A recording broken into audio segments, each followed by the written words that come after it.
Diretamente do Brasil, Brasília, Distrito Federal. Quem vos fala, mestre Dinho, trazendo sempre informações na palma da sua mão, com notícias de utilidade pública, nacional e internacional. O mestre Dinho, eu quero aqui, antes de iniciar esta live, eu quero falar sobre o Pix do juiz Oscar Aníbal Chapan. Pix, Oscar Aníbal Chapan, @gmail.com. Repito, Oscar Aníbal Chapan, @gmail.com. Está na descrição desse vídeo. Ao encalço, à procura, com provas irrefutáveis, fatos, atos e circunstâncias que colocam vocês, funcionários públicos, sendo levados presos, e que contra fatos não há argumentos, que vocês não falam na televisão. Quem foi preso, por que foi preso, eles são inocentes? Pertencem a algum partido? O partido permitiu que isso acontecesse? Eles trabalham nas secretarias do partido? Eles trabalham para o conglomerado do governador, que foi eleito por esses partidos? Trabalham para o prefeito, que foi eleito por esses partidos? Então vamos ver com os olhos que temos e caracterizar que se houve um crime e todo mundo comprou Porsche, comprou casas, dinheiro que era para a saúde, para fazer operações, para comprar medicamentos, e que o sujeito dá de presente casas, apartamentos para amante do INSS, e isso tudo o partido sabe? Se ele conseguiu, é porque o partido levou, no mínimo, 80%. Porque muitos entregam o que eles alegam ser 100%, mas eles têm escamoteado uma grana extra. Tudo isto sendo investigado por 60 agências de inteligência, pela inteligência IA, que dá o resultado em minutos. 2 minutos já tem todas as contas, o nome dos sujeitos, onde está, como foi o operacional do crime, quem está envolvido, tudo. Entenderam? Estou sendo claro? Então vocês declararam guerra atômica nuclear a quem? A vocês mesmos? Vocês mesmos vão se destruir? Boa sorte. Beelzebub, no colo de Satanás. Entenderam? Estou sendo claro? Então entenda, aqui não tem ninguém brincando. Estamos em guerra atômica nuclear e o alvo são vocês. E vocês estão querendo peitar. Então nós vamos intervir. Vamos proceder à intervenção na República Federativa do Brasil, porque sua estrutura, primeiro, segundo, terceiro escalão, estão comprometidos. Foi um golpe dado pelo crime organizado. Terroristas narcotraficantes que se estabeleceram em governos de Estado, em presidências da República, em procedimentos de pagamentos de folhas de ministérios, em procedimentos de TI, ou seja, de tecnologia de informação, onde tem um comitê chinês, espia, que conhece todas as defesas do Brasil, onde se encontram os bunkers estabilizadores para detonar armas de Defesa da República Federativa do Brasil. O chinês sabe onde que estão. Porque cometeram o crime de espionagem, o Pleno da Corte do Supremo Tribunal Federal entregou ao Comitê Chinês, que está estabelecido no Pleno da Corte do Supremo Tribunal Federal, e monitora e determina como proceder, e homologa de 2 em 2 anos todas estas intervenções, e que ele está sediado no prédio Hotel Blue Tree, alegando que Brasília é a capital da China. Muito bom dia, dia 24 de dezembro de 2025. Horário 6 horas da manhã, 18 minutos. Dia 24 de dezembro de 2025, 6 horas da manhã, 18 minutos.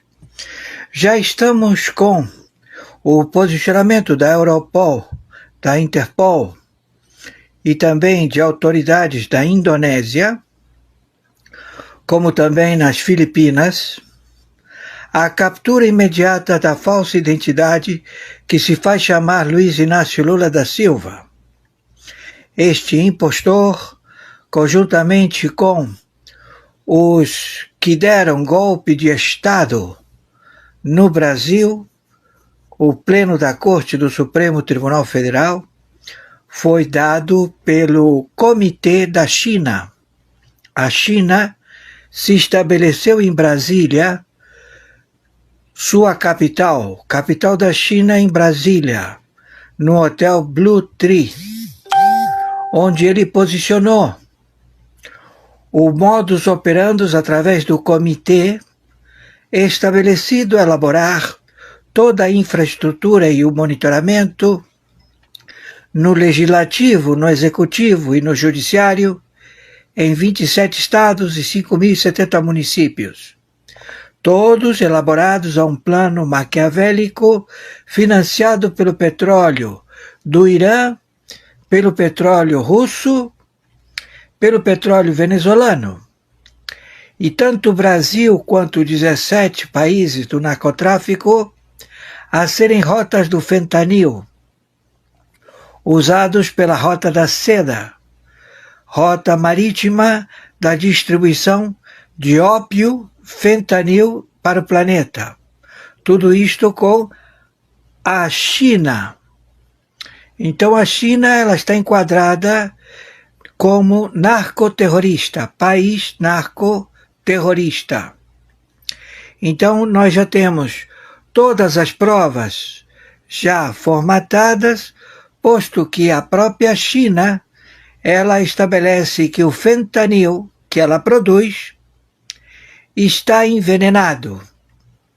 Ele está com putrefacto.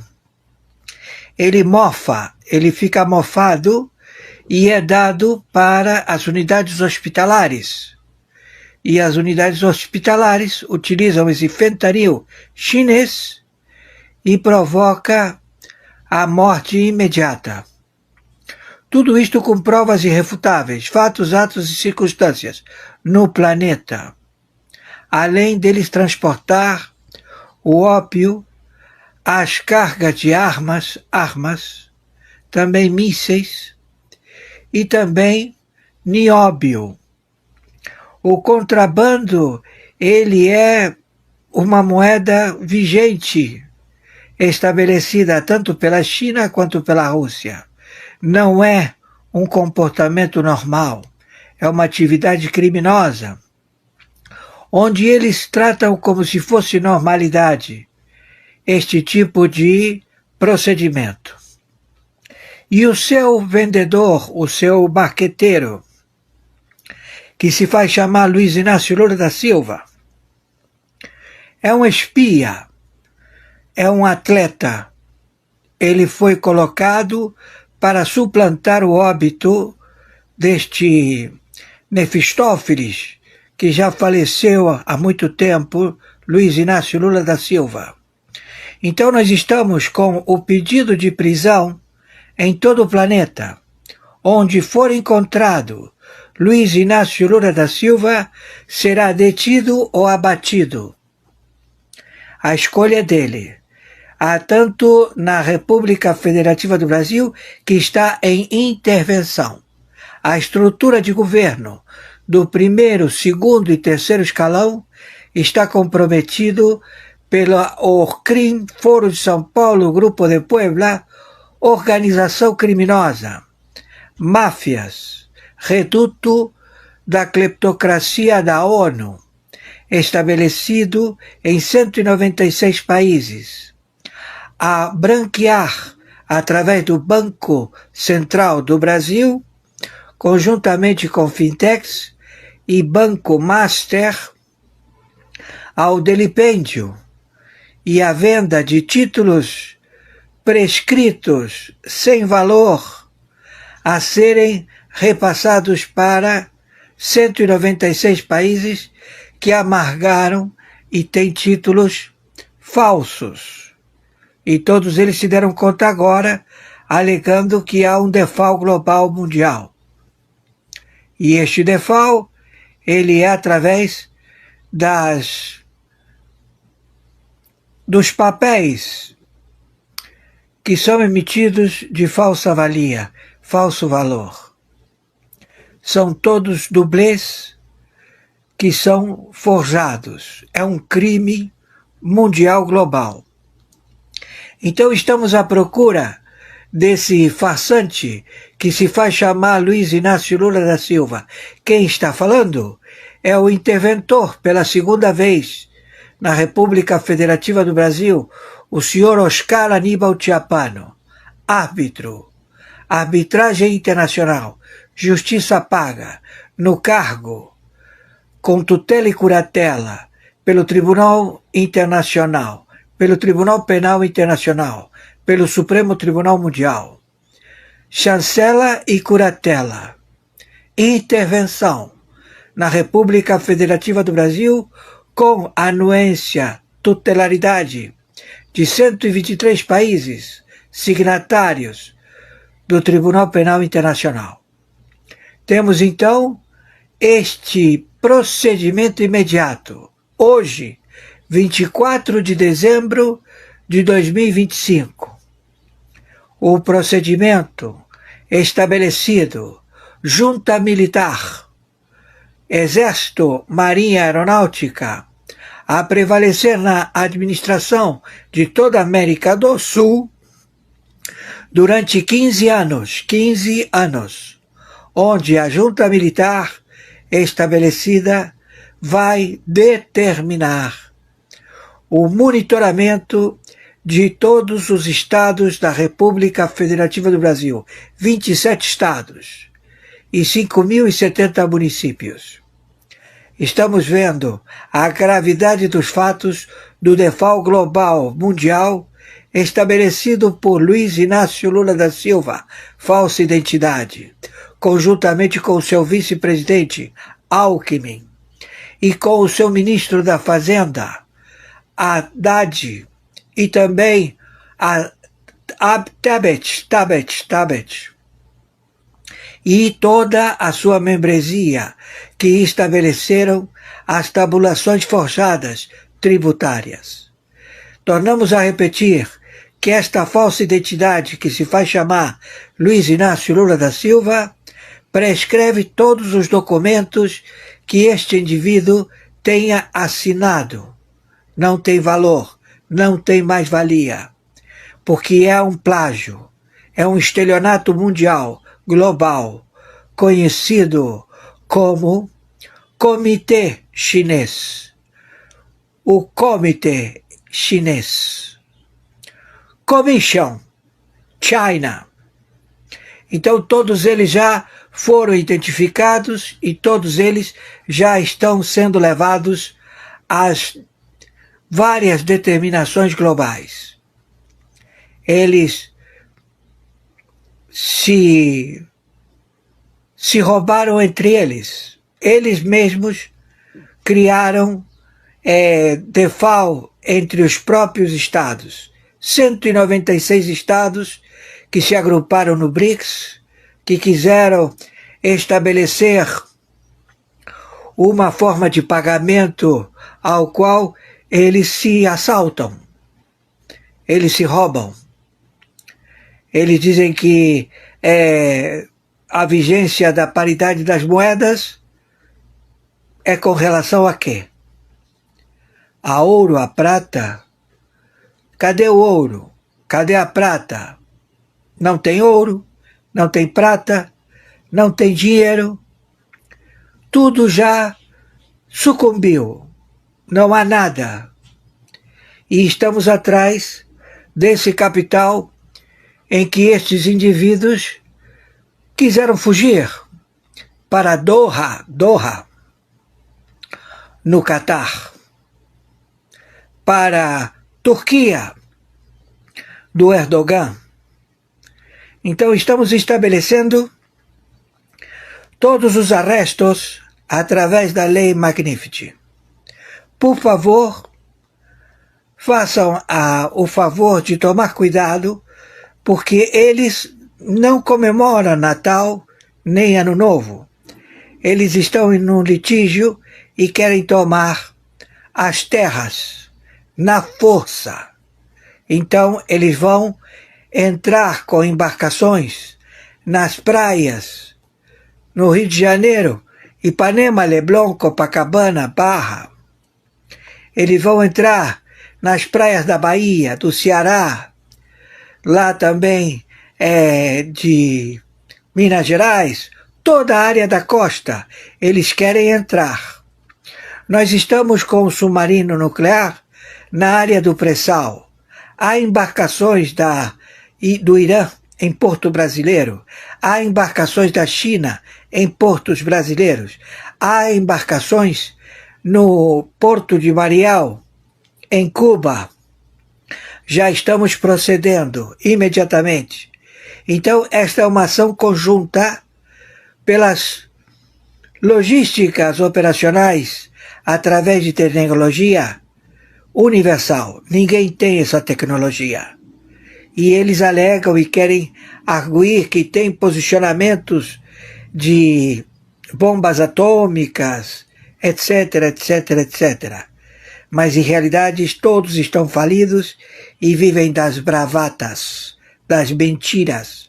Operacionalidade feita por argumentações em jornais que não convencem ninguém.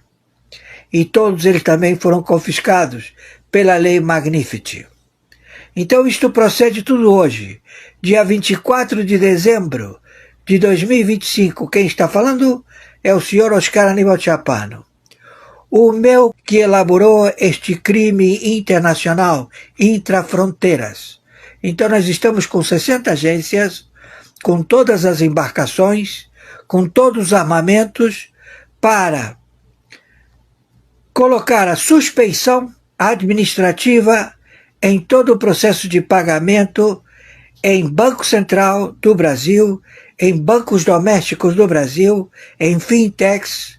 Será tudo elaborado através da inteligência IA no monitoramento deste grande estelionato e roubo praticado contra o povo da República Federativa do Brasil.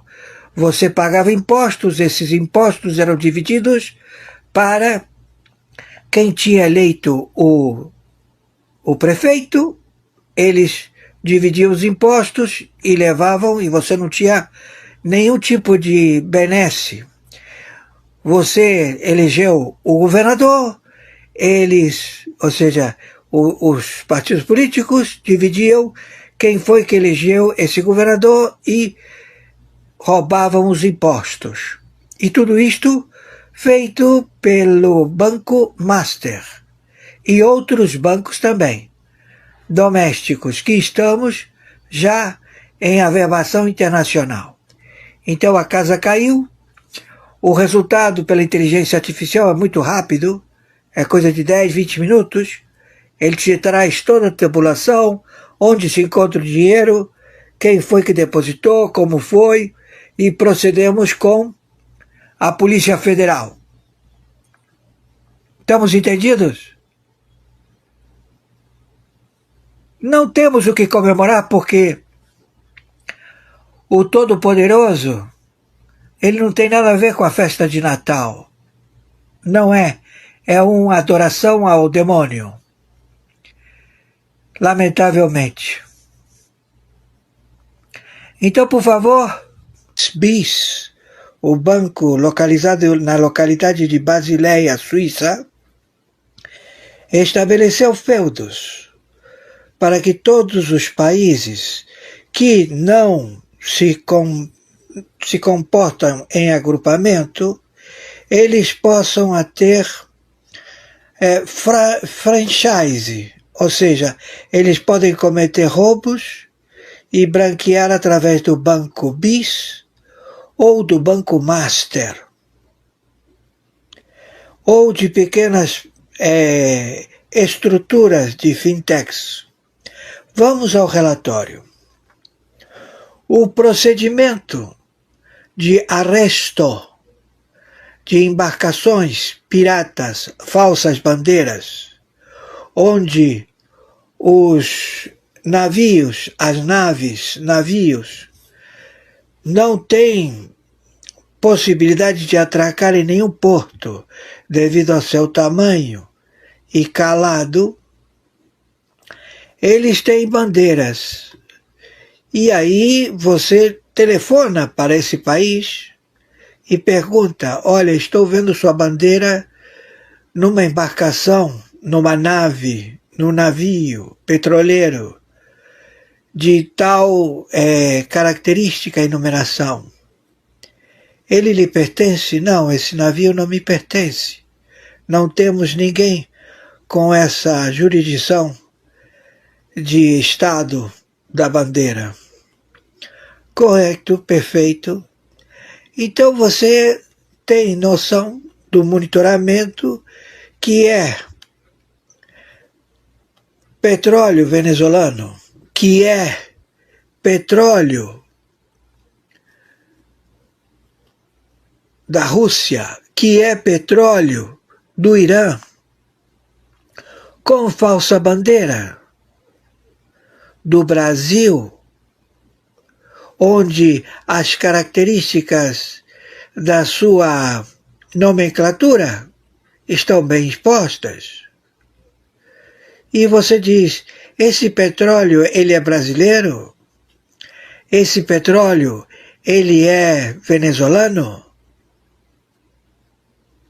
Então, esta falsa bandeira, ela ocorre da mesma forma que ocorre na Venezuela, que ocorre no Irã, que ocorre na Rússia, que ocorre na China.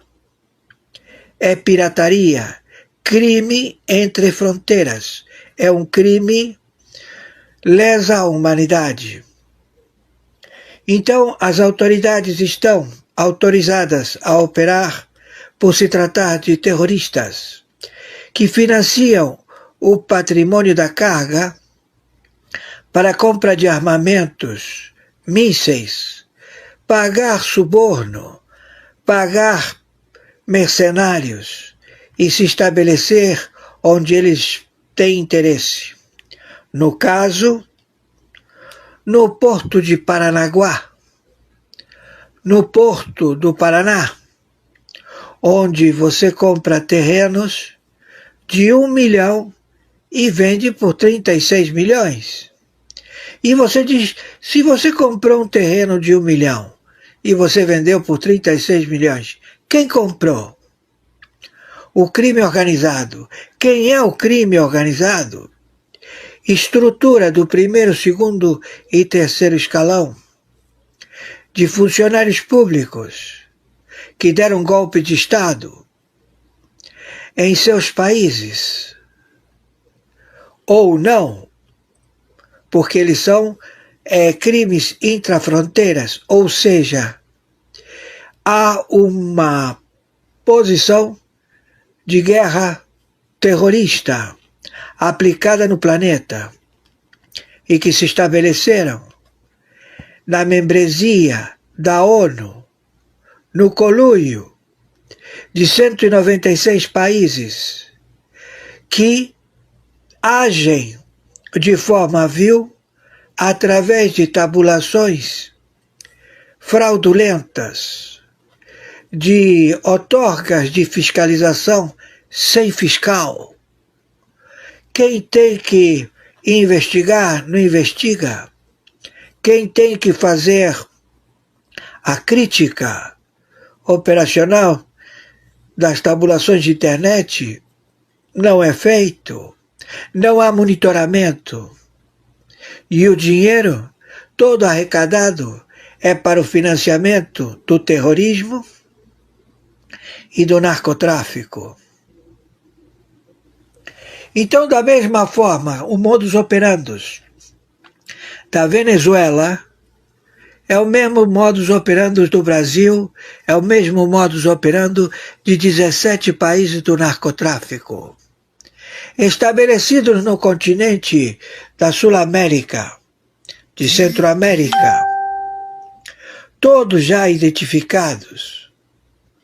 Então nós estamos operacionalizados com 60 agências de inteligência. E quem procede ao branqueamento na região destas posições jurídicas, ou seja, você produziu o resultado. Qual é o resultado? Dinheiro. Dinheiro a ser pago. Dando origem de quem? De uma lavagem de dinheiro. E como você vai fazer para pagar esse dinheiro? Determinar que esse dinheiro tem que ir a quem dele é propriedade. Inseridos no primeiro, segundo e terceiro escalão. Aqui no Brasil é em São Paulo, no gueto da lavagem de dinheiro, das bolsas de valores, dos bancos domésticos, dos bancos centrais, todos prontos para agir, esperando uma única liminar de um Supremo Tribunal Federal, averbado através de outorga de escritórios de arbitragem internacional. E onde funcionam esses escritórios de arbitragem internacional? Em Portugal, com Gilmar Mendes. E este se desloca aonde? À Inglaterra. E por que a Inglaterra? Porque é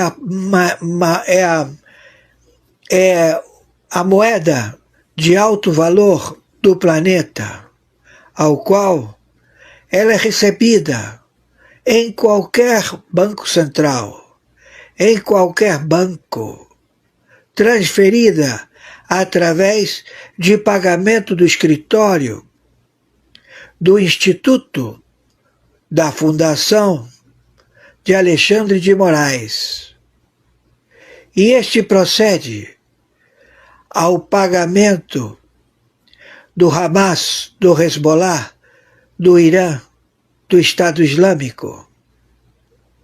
E você dirá, e isto não é monitorado? Sim, é monitorado.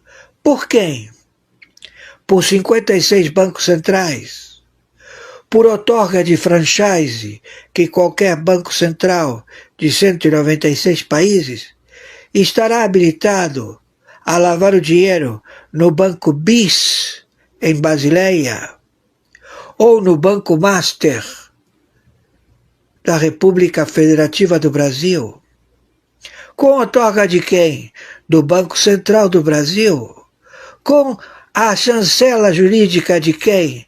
Do Supremo Tribunal Federal, do Gilmar Mendes, na operacionalidade do Tribunal Arbitral em Portugal, homologado na Inglaterra, pago em libras. E quem recebe a arbitragem e o procedimento em honorários advogatícios? O Instituto, a Fundação de contrato escrito de 120 milhões de libras. A moeda é libras, não é real. E você, com esse contrato, está habilitado a mostrar o contrato, fazer o recibo, efetivamente. E esse recibo vai para quem? Para as partes jurídicas. E quem são as partes jurídicas? De quem paga. E paga para quem? Para o Instituto. E o Instituto, ele rende contas a quem? Ao Tribunal Arbitral de Portugal, ao Tribunal Arbitral de Gilmar Mendes, de Portugal. E quem homologa? Homologa a Chancelaria da Inglaterra. A Chancelaria da Inglaterra. E o pagamento em libras, efetivamente. E quem assina? Alexandre de Moraes. Sua assinatura. Ou qualquer que tenha viajado. Toffoli. Quem assina? Toffoli. Foi com o seu segurança particular. E quem patrocinou? O Banco Master. E todo este conglomerado financeiro é aprovado? Sim. E quem está envolvido? O Banco Central do Brasil. Perfeito. O crime deste procedimento, ele é estabelecido no Brasil? As libras são deslocadas para o Brasil? Não. São deslocadas para fintechs nos Estados Unidos da América, em offshore. E lá, as offshore, elas otorgam interesse e crédito no BNDES. Então, eles aportam esse dinheiro ao BNDES, ao projeto de bancos que tem CNPJs de empresas do crime organizado na Avenida Paulista, reduto contábil de várias células narcoterroristas a produzir capital. A Polícia Federal está monitorando este procedimento conjuntamente com a FEBRABAN. Por que a FEBRABAN? Porque todos os bancos estão envolvidos. Todos os bancos detêm contas de CNPJs, de empresas de capital volumoso, que aplicam o dinheiro aonde? Elas aplicam o dinheiro no próprio banco. Os bancos que eles têm conta, sim. E utilizam que tipo de aplicação? Ao melhor pagador. Quem é o melhor pagador de juros e taxas? É o Banco Master. Então aplica todo o dinheiro nesse Banco Master. Perfeito. A diretoria do banco agradece, ganha uma percentagem e o dinheiro vai todo para o Banco Master. E aí esse dinheiro acautelado no Banco Master, ele vai para as offshore nos Estados Unidos. E as offshore dos Estados Unidos, que é? Eles aplicam esse dinheiro lá nos Estados Unidos? Não. Aplicam no BNDES, em projetos já determinados, em bancos domésticos no Brasil, ao qual eles alegam, olha, entrou aqui um capital, o que você vai fazer? É muito dinheiro. Compra ações da Vale, compra ações da Petrobras. E você procede dessa forma. E o que você faz no D+4? Você vai esperar 4 dias para compensar? Não, eu já operacionalizo na conta de opções do mercado do dólar. Aposto que o dólar vai subir. Então eu compro dólar a um preço bem baixo e deixo lá. Paguei 10%. Quando vem o vencimento, você vai exercer? Sim, porque eu comprei a um preço barato. e eu ganho esses dólares. E o que você faz com esses dólares? Eu contabilizo. Você aplica em algum lugar? Não. O que você faz com esses dólares? Eu pago o narcotráfico, compro cargas de terceiro, cocaína, anfetamina, ópio, pasta base, compro exércitos, compro mísseis, bombas, compro países, me estabeleço, compro emissoras de televisão, patrocino jornais, me estabeleço. Onde você está estabelecido? Na República Federativa do Brasil, em 17 países que fazem parte da Orcrim Foro de São Paulo, Grupo de Puebla. Dr. Fábio, muito obrigada pela participação com a gente mais uma vez aqui no Sem Rodeios. Muito obrigado, boa tarde a vocês. Obrigado.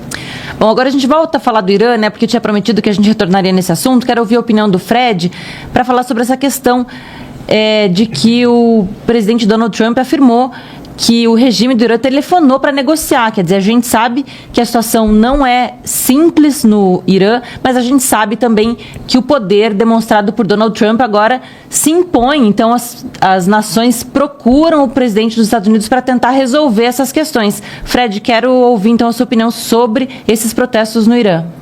Pois é, Rossana, você vê que esses protestos inicialmente se iniciaram em 28 de dezembro do ano passado, final do ano.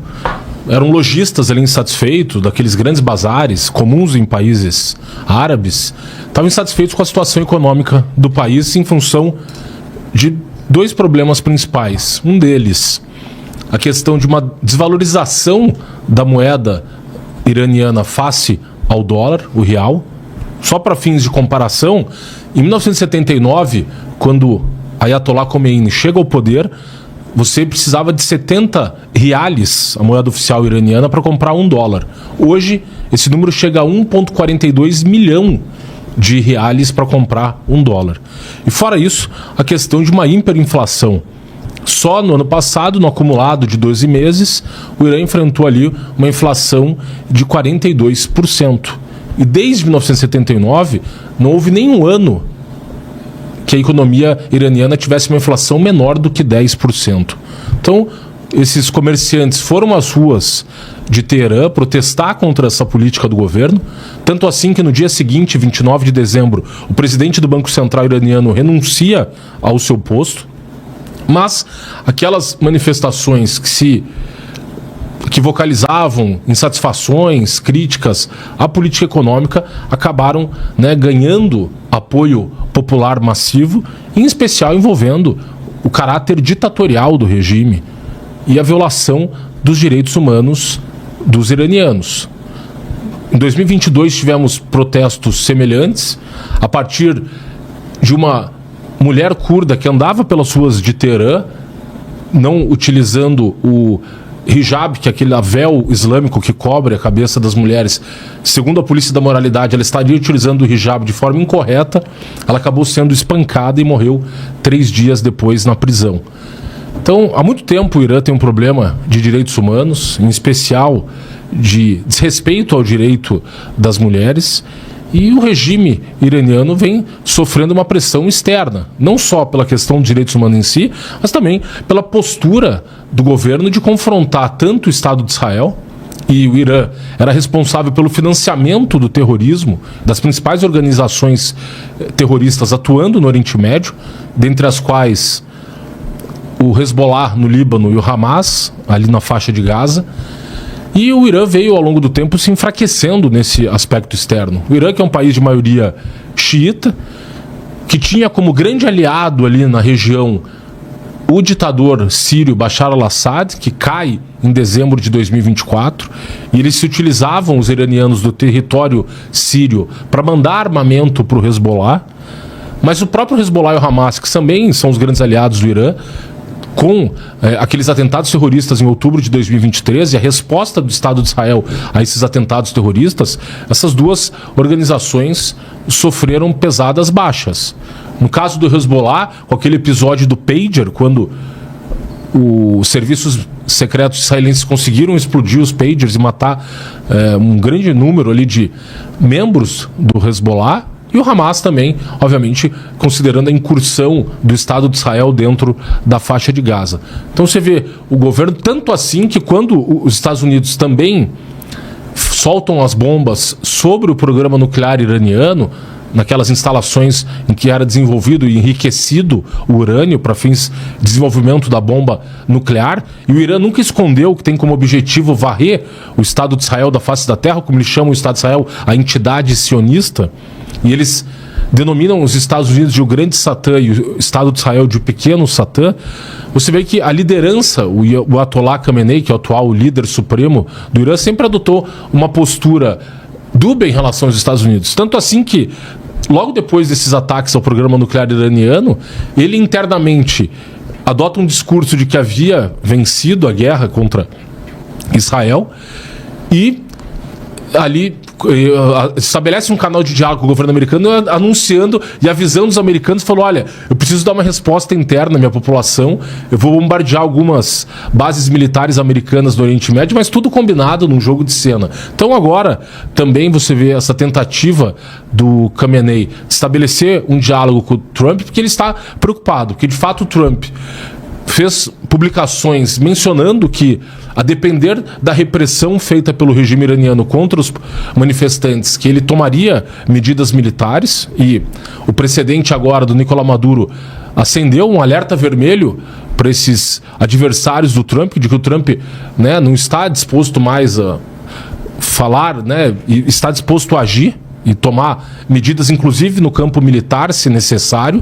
E aí isso mudou a postura de grande parte dessas lideranças, inclusive do Khamenei, que, a despeito de ontem ter feito uma publicação no X com um sarcófago, a cabeça do Trump, um sarcófago quebrado, e dizendo que o Trump muito em breve cairia, você vê que nos bastidores ele buscando um canal de diálogo com o governo americano, assim como agora o própria ditadura nicaragüense também soltou alguns presos políticos, já sob pressão americana.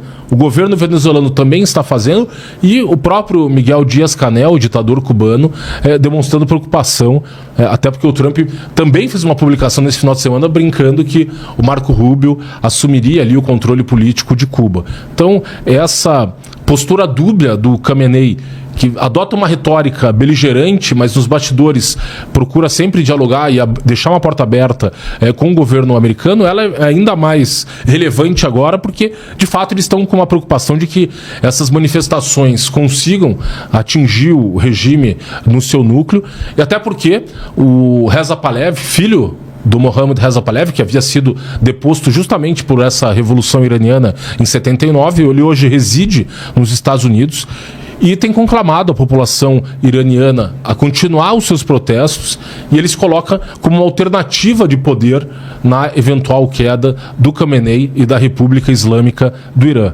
Então, é um cenário preocupante para o Ayatollah Khamenei, considerando todos esses precedentes, em especial essa operação americana contra o Nicolás Maduro, e você vê que ele adota essa postura dúbia e, no fundo, ele quer conversar, sim, com o presidente americano, porque ele teme que os Estados Unidos acabem a adotar aí um novo ataque militar, assim como fez em junho do ano passado, e o próprio Trump já declarou que amanhã vai fazer uma reunião tanto com o secretário de Estado Marco Rubio, o secretário de Guerra Peter Hegseth, para tratar da questão do Irã e avaliar qual vão ser as novas medidas tomadas contra o regime iraniano, né, que, como bem lembrado pelo Deltan no seu comentário, é um regime marcado e caracterizado pela violação de direitos humanos da sua própria população ao longo do tempo, Rossana. Deltan Dallagnol, quero agradecer a sua presença aqui com a gente no Sem Rodeios e deixar o espaço aberto aí se quiser comentar mais alguma coisa, especialmente essa questão do Irã. Show, Rossana, eu quero agradecer a você, ao Fred, a toda a nossa audiência. Bom demais estar com vocês, com o Lucas Saba aqui também. E daqui a pouquinho vai ter mais aqui. Eu vou estar junto com o Fred no Última Análise à noite aqui na Gazeta do Povo. Vou estar lá presencialmente, né, Fred, com você em estúdio. Vamos conversar mais sobre Irã e sobre vários outros assuntos. Então deixo o meu grande abraço a todos e até logo. Obrigada, Deltan. Bom, vamos falar então com o Lucas Saba, né, para a gente tocar o barco aqui nos nossos assuntos, né? Lucas Saba O nosso próximo tema é sobre o monitoramento das movimentações acima de R$5.000. Quer dizer, a Receita Federal intensificou o uso do cruzamento de dados automatizados para identificar as omissões de rendimentos via Pix no início de 2026. Esse foi um assunto muito polêmico no ano passado, né? A gente teve vídeos que viralizaram aí sobre taxação ou não de Pix, mas quer dizer, o fato é que então a Receita está reforçando o monitoramento aí dessas movimentações. E precisa deixar claro, Rossana, como vai se dar esse monitoramento. Porque, veja, toda vez que... aquela coisa, né, de você ter uma fama e acabar tendo que pagar por essa fama. Pode ser que isso não gere imposto algum adicional àqueles que nós já temos. A lembrar, o Brasil é top 5, é top 5 de maiores pagadores de impostos do mundo. Nós temos aqui aquele contador tradicional no Centro Histórico de São Paulo que todo ano ultrapassa trilhões com T de tatu. Para a gente ter ideia ali do tanto, aquelas contas, o brasileiro os primeiros 4, 5 meses do ano é só para pagar imposto, etc. Então quando sai esse tipo de notícia, se o governo não soubesse comunicar muito bem, vai dar a sensação que ele está querendo abocanhar, que é o leão ali de novo, a história do 27,5%. E o governo, via de regra desde o início, se comunica muito mal. E por isso sofreu. Algumas coisas foram medidas ruins e pagou por elas, inclusive oscilando na popularidade do presidente e do governo. Agora outras nem eram tão ruins quanto pintaram, mas como o governo não sabia se comunicar e ainda não sabe, embora tenha contratado a preço de ouro o marqueteiro Sidônio Palmeira, hoje chefe da Secretaria de Comunicação Social, a SECOM, do governo, e responsável ao lado ali de João Santana e outros marqueteiros por embalar o Lulinha Paz e Amor, ele vai voltar, hein? Lulinha Paz e Amor, a hora que der ali julho, agosto, que a campanha pegar no breu, como se diz no popular, o Lulinha Paz e Amor volta. Aquele Lulinha que fala mal do Bolsonaro toda semana, ataca o Trump, esse aí vai sumir, aí vai aparecer o Paz e Amor. Mas, Rossana, é importante ressaltar o porquê disso. Vamos pensar o seguinte, hoje é Pix. O que era antes do Pix? Nós tínhamos o TED, o DOC, que hoje praticamente sumiram. Era fiscalizado? R$5.000, se eu sei ali na boca do caixa com envelopezinho, depositasse para alguém, etc. Não era. Você tinha ali um valor, salvo engano, do COAF, que era algo em torno de 50 mil. Então, o que agora caiu para 5? Então, tem umas histórias muito mal explicadas. E o governo, qual é o problema? O governo não senta à mesa para dialogar com a população. Nós temos uma população brasileira que 1/3, até um pouco mais, é analfabeta funcional. Então você tem que explicar de uma maneira extremamente didática. Não adianta o governo chamar esse pessoal do TikTok e fazer videozinho com IA, etc., colocar uns bichos ali da fauna, da flora brasileira. Não, precisa explicar de maneira correta, de maneira didática. Olha, nós estamos querendo fiscalizar ou, vamos dizer assim, ficar de olho em quem mexe com mais 5 mil, porque 3 pontinhos. E aí tem que explicar esse tipo de... Porque falar, a gente quer ficar de olho em lavagem de dinheiro, alguém cai nessa? Quem que lava R$5.000? Não lava. Essa já não cola, Haddad. A segunda, é porque a gente quer ficar de olho no crime organizado. Olha, se o crime organizado movimenta 5 mil mês, passa a chamar de crime desorganizado. Porque, como se diz, é ladrão de galinha. Você acha que, em sã consciência, primeiro comando da capital, comando vermelho, faz R$5.000? Não faz. Então, assim, de novo, mais uma história mal explicada do ex-prefeito de São Paulo, hoje ministro. E veja, talvez isso explique um pouco essa confusão toda na pasta, uma pasta importantíssima. Qual a principal pasta de qualquer país? Fazenda, economia. Sem dinheiro você não faz nada. Sem dinheiro você não melhora a saúde, sem dinheiro você não melhora a educação, sem dinheiro você não melhora a segurança pública. E isso explique a dificuldade do Haddad de se comunicar com o brasileiro, com a massa, dele ter perdido todas as eleições que disputou. Venceu para a Prefeitura de São Paulo, mas foi o único prefeito da história de São Paulo a perder a reeleição no cargo, primeiro turno, tá? Para João Dória, que sequer era político, perdeu para governador de São Paulo mais de uma vez, perdeu para presidente da República, ou seja, a população reprova Fernando Haddad. E uma das possibilidades do porquê dessa repetida reprovação ao petista, talvez seja porque não sabe se comunicar ou se comunica muito mal. Insisto, o COAF, a Receita, na figura do Ministério da Economia, precisam explicar melhor esse monitoramento para quem movimenta R$5.000, porque não é uma quantia alta, Rossana. A gente teve, né, Fred, da metade de 2025 para o final, muita fake news sobre essa história aí de movimentação de PIX, de taxação de PIX, quer dizer, mas como o Lucas Saba falou, né, a gente tem que acompanhar essa história porque, de fato, agora os olhos da Receita Federal são mais sensíveis para isso e a gente sabe que cada vez mais com movimentações eletrônicas o dinheiro é cada vez mais rastreável. Com certeza, Rossana.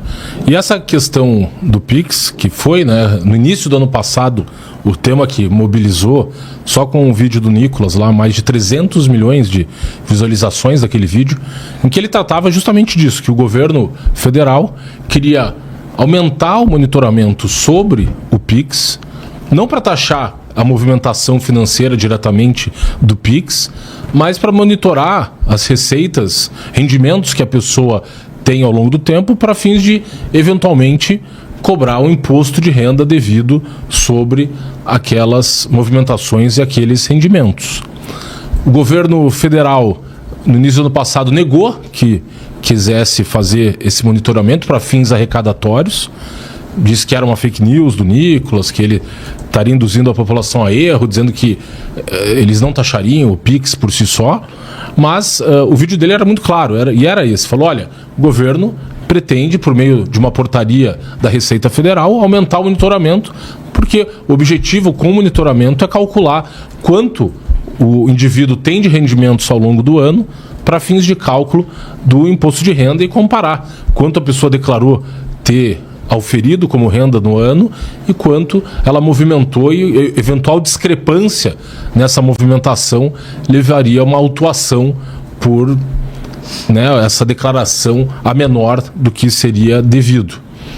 E isso pode ser interpretado e compreendido à luz de toda essa sanha arrecadatória do governo federal. Nós temos um governo que tem aumentado consistentemente os gastos, tanto assim que, tão logo eleito Lula em 2022, ele já se articula para mudar o marco da questão do teto fiscal, do teto de gastos. Era uma PEC, uma emenda constitucional que havia sido aprovada pelo governo Temer, justamente para tentar limitar os gastos públicos no Brasil, gastos que estavam desenfreados, e esses gastos que vêm crescendo desde a década de 90 e colocam o Brasil no rol daqueles países mais gastadores. E se considerar países com o mesmo nível de desenvolvimento como o do Brasil, eles têm uma carga tributária ali gerando em 20% a 22% do PIB. A gente tem uma carga tributária que gira em torno de 32% a 34% do PIB. O reflexo disso, que os serviços públicos não são prestados, né, de maneira condizente com essa carga tributária.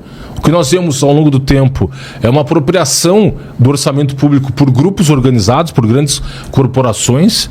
E você vê hoje, segundo pesquisa, há mais de 55 mil servidores públicos no Brasil que recebem acima do teto salarial do funcionalismo público. Então, essas medidas, em vez de o governo federal se debruçar sobre o orçamento público, buscar reduzir despesas, até propiciar a redução da carga tributária, o Brasil, que mesmo com essa reforma tributária, vai ainda ter uma das maiores cargas tributárias do mundo.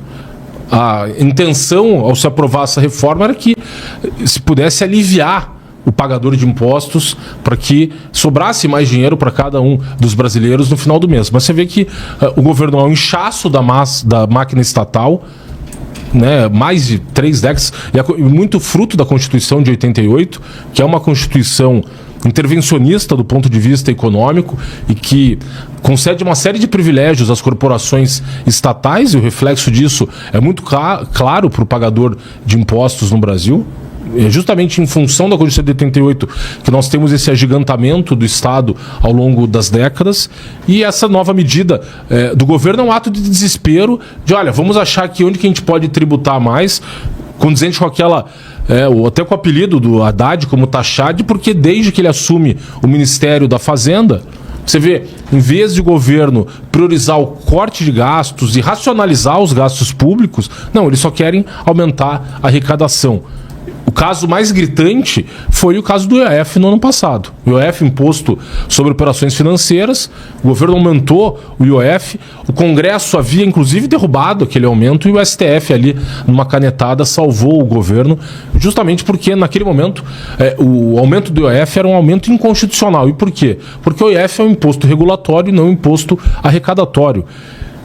E o governo deixou muito claro ali, quando ele aumenta o IOF, que eles buscavam justamente aumentar a arrecadação para fazer frente às despesas públicas. Então, é um cenário preocupante, considerando o aumento da dívida pública no país, que se aproxima aí de 80% do PIB. Só para dar um exemplo de como é a situação hoje na Argentina, o Milei, quando ele assume o governo argentino, eles tinham uma dívida pública de quase 150% do PIB.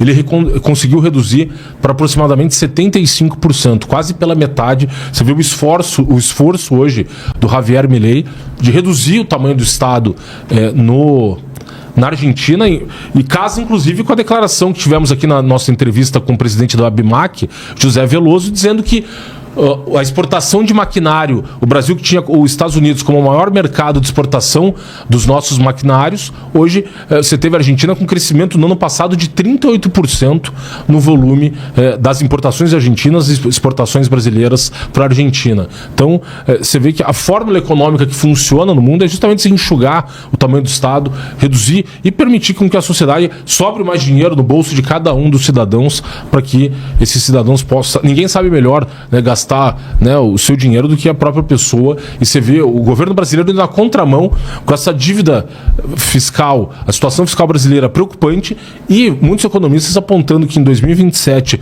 mantido o atual nível de gastos públicos, pode faltar dinheiro inclusive para pagar o salário do funcionalismo público no país. Então, essa medida de monitoramento do PIX não surpreende e é a medida condizente com a política adotada pelo governo, em especial pelo Fernando Haddad, pelo Lula, né, de aumentar gasto público e buscar fontes para arrecadar mais e fazer frente a esses gastos públicos desenfreados. Rossana. Bom, para falar um pouco mais sobre esse assunto, eu quero convidar o Rodrigo Marinho, que é advogado, professor e mestre em Direito Constitucional e CEO do Instituto Livre Mercado. Então, para explicar melhor para a gente como que vai funcionar esse monitoramento, doutor Rodrigo, bem-vindo. Primeiro, obrigado, prazer Fred, prazer Rossana, prazer estar aqui com vocês, uma honra e um privilégio estar com vocês aqui hoje. Mas é interessante essa fala, essa perspectiva que o Lucas parece que tinha razão, né? Perdão, o Nicolas parece que tinha razão, né? Ele tinha toda a razão, e que ele informou lá atrás, aquilo que ele trouxe lá atrás era de fato verdade. O objetivo do governo federal é fiscalizar a vida das pessoas. Isso ficou claro agora. Não tem nada. E o pior que nesse ponto é controle, porque o nível de arrecadação para essa margem ele é muito baixo. Então não vai resolver o problema arrecadatório governamental isso. O nome disso é puro controle. O objetivo central é aquilo que o Nicolas avisou no vídeo mais visto da história do YouTube, que as pessoas, agora o governo vai saber tudo aquilo que está sendo feito com o seu dinheiro. O que eu acho um absurdo é que a questão do sigilo bancário foi para o espaço, né? Ninguém mais tem sigilo bancário nesse país. Todo mundo que deveria se presumir inocente hoje se presume culpado. Para fazer uma verificação, não era para o governo, a Receita Federal, ela ter a informação entregue e colocada de todos os brasileiros. Ao contrário, os brasileiros deveriam ter um nível de privacidade maior. Essa coisa de querer controlar todos sem a pessoa estar com ou qualquer informação infracional ou qualquer processo relacionado a esse tema é coisa de Estado totalitário, que é exatamente o que se vê nessa informação vinda do governo federal, que é aquela mesma lá de trás, é aquela mesma em que o governo quis fazer isso lá atrás e não conseguiu por pressão popular. Lembrando, o governo não chegou a ser derrotado nessa, porque ele recuou e voltou atrás, chegando a fazer uma medida provisória para dizer que não ia taxar o Pix, né? Que era a informação que o próprio Nicolas fala. Desde o início do vídeo dele fala, não, o governo não vai taxar o Pix, não é o objetivo,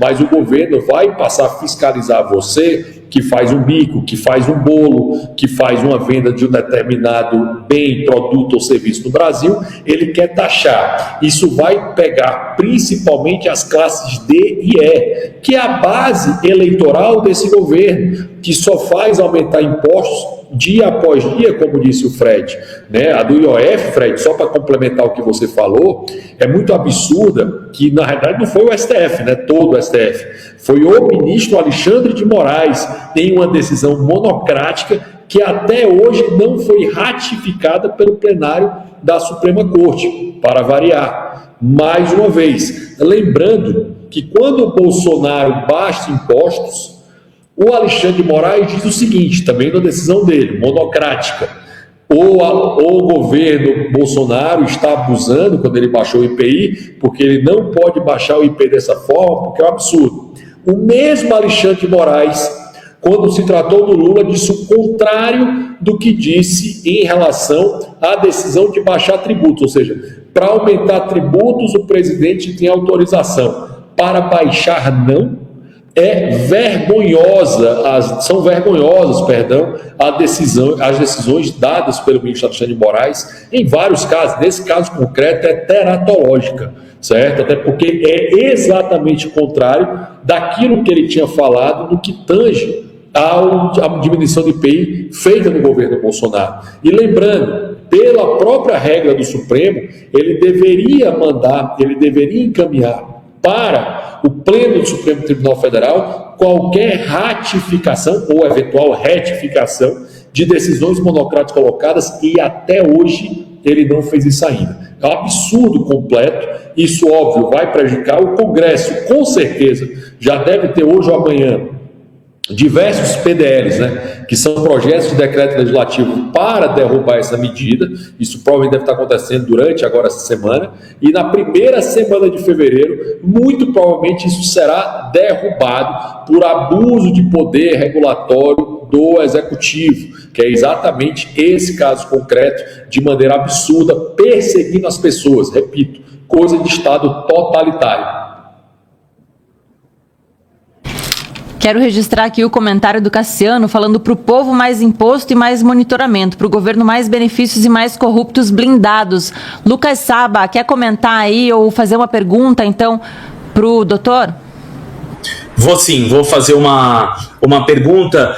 Rodrigo, sempre um prazer falar com você. Queria que você falasse, até pela posição que você ocupa também, e também como empresário, como que o empresariado vê o governo, mas não o governo no âmbito geral, mas sobretudo na pasta da economia de Fernando Haddad. Cada mês nós recebemos notícias de grandes empresas que deixam o Brasil rumo ao Paraguai, rumo à Argentina. Inclusive teve até um meme falando que o melhor ministro da economia do Paraguai é o Haddad, porque impulsiona a saída das empresas para lá. E, sobretudo, a reforma tributária feita pelo governo Lula e defendida por vários dos governadores que se dizem de direita e que querem herdar o espólio político de Bolsonaro. O IVA, ele começa esse ano bem baixo, na casa de até 1%. O imposto de valor agregado, ele vai sendo aumentado de maneira gradativa. Queria que você falasse como que dá para avaliar o Haddad sob a perspectiva do empresariado e essa reforma. Não, o Haddad é uma vergonha completa, né, Lucas? Primeiro, prazer falar contigo novamente, é sempre uma honra e um privilégio te ver, Lucas.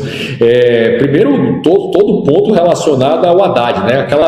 Aquela desculpa esfarrapada de achar que o Haddad seria um bom ministro da economia, o que era previsível que seria o que é, um péssimo ministro da economia, a destruição da economia brasileira, certo? Somente alguém muito iludido, né, como Armínio Fraga, por exemplo, que disse, né, que agora o Lula fará, né, como foi feito em 23, quando o Palocci fez o que deveria ter feito, né? Finalmente alguém fez o óbvio, né? Manter uma política econômica vencedora, com o tripé econômico, para fazer isso funcionar. O Haddad fez exatamente o contrário né, desconsiderando algo básico em tributação chamado curva de Laffer. Na hora que eu baixo a alíquota, eu tendo a aumentar a arrecadação, por aumentar a base tributária e permitir que haja, por sua vez, uma maior produtividade e, por consequência, um maior aumento de arrecadação. Não, ele fez o contrário, ele aumentou as alíquotas para destruir a economia. Quando você aumenta a alíquota, alguns vão conseguir sobreviver no curto prazo, mas muitos quebrarão, que é exatamente o que está acontecendo. Nesse momento, é engraçado isso, né? O PIB, aspas, né? Bem aspas, porque é muito maquiado, está alto e você tem uma baixa empregabilidade, um baixo nível de desemprego, mas o maior índice de seguro-desemprego da história do país, que está batendo todos os recordes. Olha que contradição que está acontecendo nesse momento. Então, a situação econômica para os empresários, qualquer empresário que você conversar, ele vai dizer que a situação é catastrófica. Estamos também batendo recordes de recuperação judiciais e falências no Brasil. A situação é absolutamente temerária. Mas é interessante, Lucas, porque nesse caso em que você está buscando a tributação de valores pequenos, abaixo de R$5.000, você vai pegar o vendedor de brownie, o vendedor de bolo, aquela pessoa que ganha salário Bolsa Família, mas complementa a sua renda fazendo um bico, fazendo ali uma troca de lâmpada, um serviço de eletricista, um serviço de encanador, que ali complementa a sua renda, vai pegar essas pessoas. É isso que o governo quer. Ele está destruindo a própria base eleitoral dele, né, que a maior parte da classe D e E do Brasil, ele está indo em cima dela, né? Já foi nas classes mais altas, já foi na classe média, agora vamos pegar todo mundo aí que está numa situação mais difícil no Brasil, tentando sobreviver. O governo vai começar a perseguir vocês. É exatamente isso que ele quer com essa tributação. De fato, não há tributação do PIX, mas há uma tributação a partir da fiscalização feita dessas pessoas que só estão querendo sobreviver, violando, como eu já disse, o sigilo. Quanto à questão da reforma tributária, que amanhã, por sinal, às 5 da tarde, vai ser sancionado o PLP 108, era o PLP 68 que virou o PL 215, e amanhã nós vamos ter o PLP 108 que vai se tornar outro projeto, uma outra lei complementar. Essa nova lei complementar que será sancionada amanhã, provavelmente com alguns vetos, certo? Que deve acontecer amanhã no CERCO às 17 horas, vem com vários problemas, né? Você tem uma situação de regimes concomitantes por muito tempo, ser uma situação muito séria de ter apoios, né? Como o Tarcísio apoiou essa triste reforma com vários problemas, né? E várias dificuldades, repito, como eu já falei em outros momentos contigo, em especial no setor de serviços, que sai da tributação de 2% a 5% de ISS para tributação que pode chegar a 30% ou mais de IBS e CBS, e obviamente que é metade da economia do país, obviamente isso prejudica e muito os trabalhadores de forma geral. Então é muito temerário aquilo que vai vir, ninguém sabe direito o que vai acontecer, lembrando que esse 1% vai crescendo até 2033, quando os sistemas acontecem concomitantemente e você passa a ter o IBS e CBS lá. Não sei se o governo de direita vai permitir que isso siga normalmente na próxima legislatura. Tenho dúvida se ele vai permitir, e acho muito provável que o governo de direita, centro-direita, tende a prorrogar a entrada dessa reforma para fazer isso de uma maneira mais tranquila e menos temerária da forma que foi feita. Lembrando que o rito do processo legislativo, em especial na Câmara dos Deputados, foi ridícula, tá? Assim, para quem não sabe, quando o PLP 68 foi apresentado, então, a PEC e o PLP, eles foram apresentados a toque de caixa, tá? A PEC foi apresentada às 6 da tarde, voltada às 7 da noite, e o PLP foi da mesma forma, né? Para ter uma ideia, foi 6 da tarde, foi publicado, 6h01 começou a discussão.